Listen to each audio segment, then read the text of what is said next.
سبيل الدموع سبيل مريح تنهدى يا صاحي كي تستريح وبث السلام عليكم ورحمة الله وبركاته.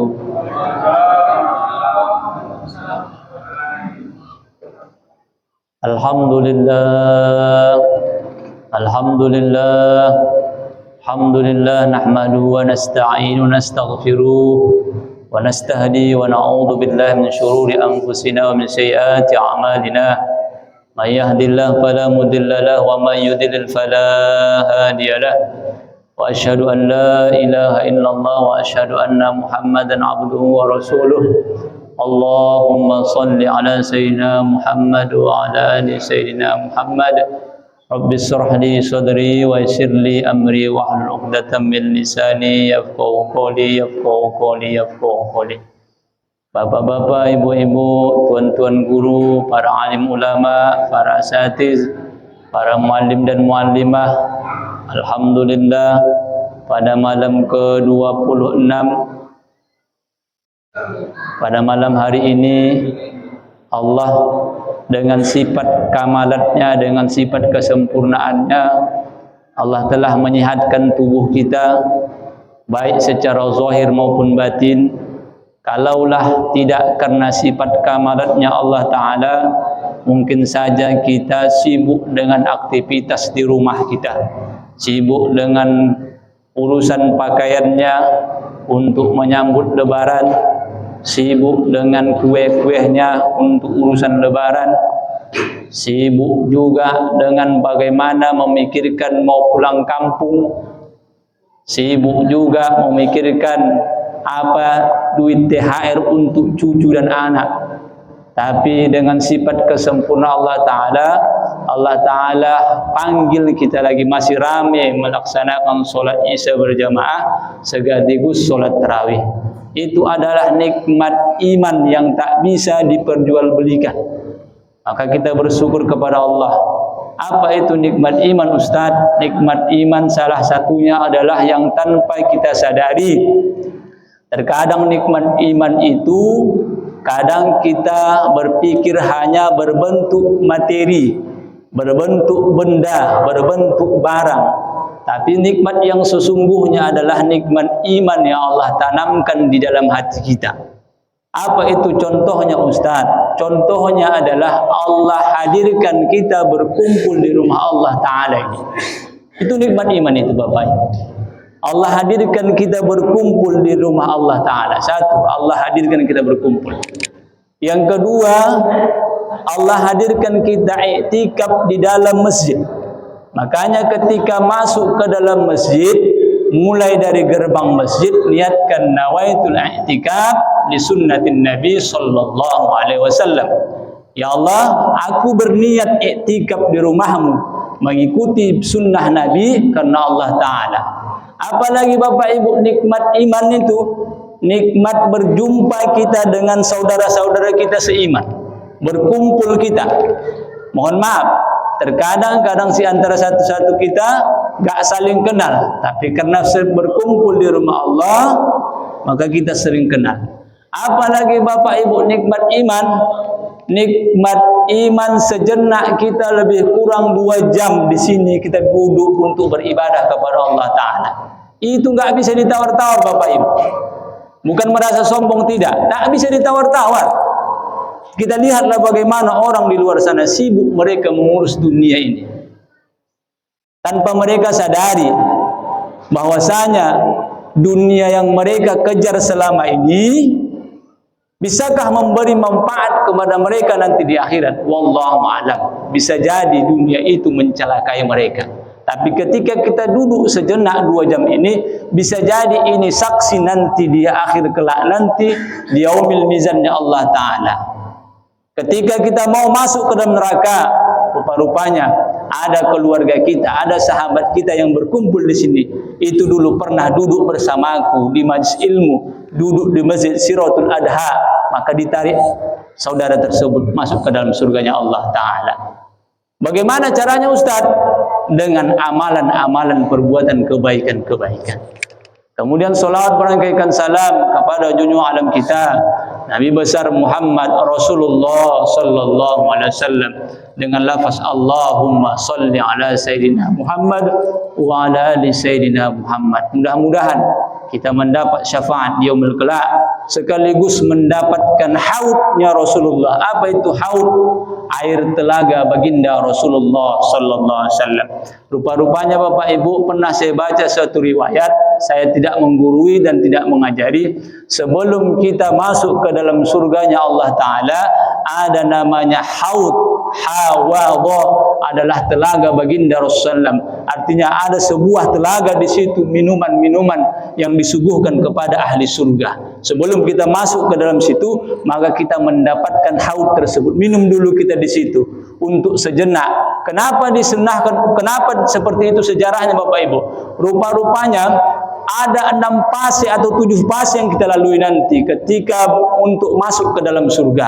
Pertama adalah fase kehidupan dunia, kemudian masuk ke dalam kubur, kemudian setelah masuk ke dalam kubur maka ada namanya yaumul ba'as. Apa itu yaumul ba'as? Hari perbangkit, dikumpulkan kita di padang mahsyarnya Allah Ta'ala. Setelah kemudian pada yaumul ba'as, kemudian dilanjutkan lagi yaumul mizan, timbangan antara kebaikan dan keburukan.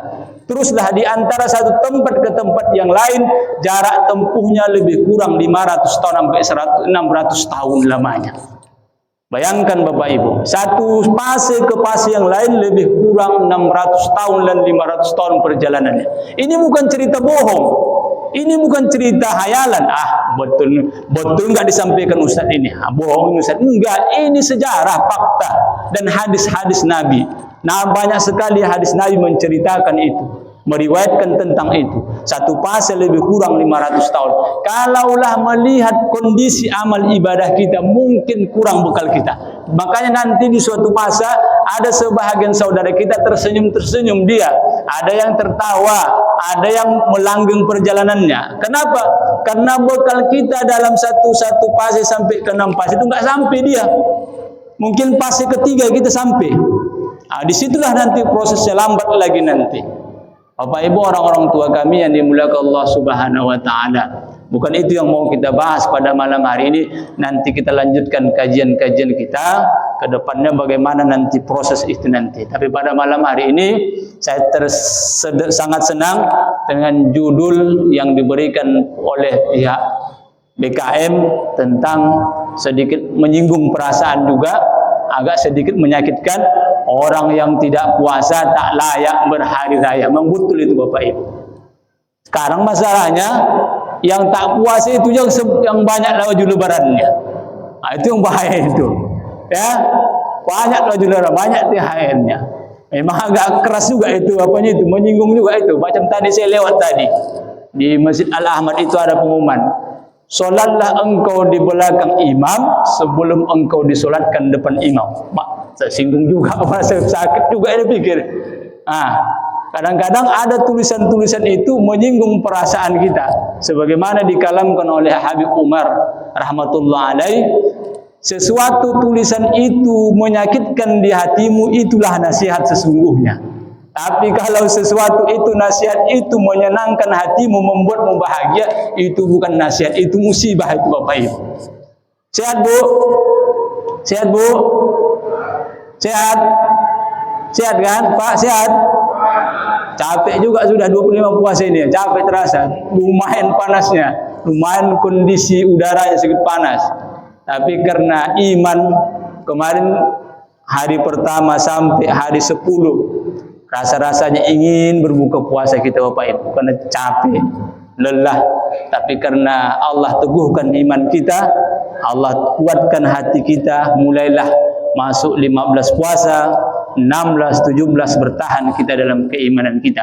Banyak saudara-saudara kita, mohon maaf, mungkin tetangga kita atau keluarga kita pada hari pertama, hari kedua semangat, hari ke-10 semangat, Masuk ke hari 15 mulailah down imannya sehingga tidak puasa lagi.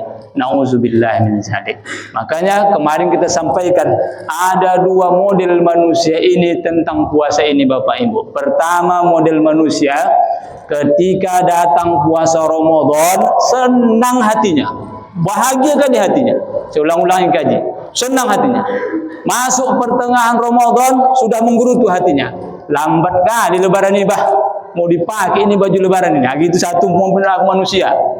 Ada satu lagi model manusia, dia hari pertama biasa-biasa saja dia, cuman hari terakhir 10 terakhir semangat dia, malah bersedih hatinya ketika berakhir puasa itu sehingga menangis air matanya.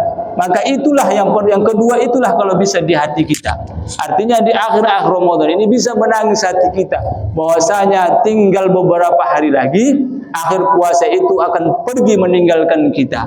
Karena dengan hadirnya puasa, dengan berakhirnya puasa ini, mudah-mudahan Allah teguhkan hati kita, dan orang-orang yang mendapatkan Lailatul Qadar itu bukanlah, bisa jadi mungkin dalam riwayat itu di waktu pukul jam 3 atau jam 2 pagi atau jam berapa.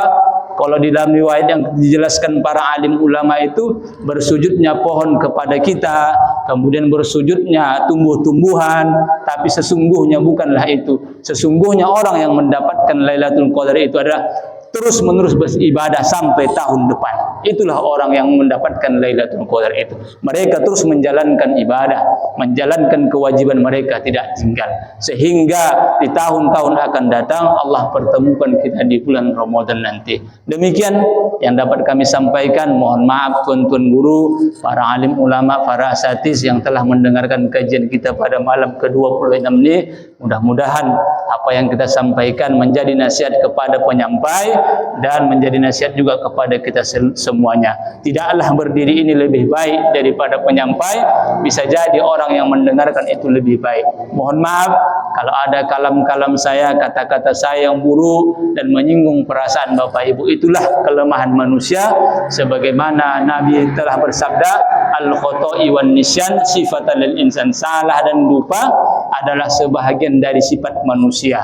Kalaulah ada salah, saya meminta maaf kepada tuan-tuan guru, para alim ulama, para asatiz. Mudah-mudahan di tahun-tahun akan datang bisa kita bertemu kembali. Demikian yang dapat kami sampaikan, lebih kurang mohon maaf. Assalamualaikum warahmatullahi wabarakatuh.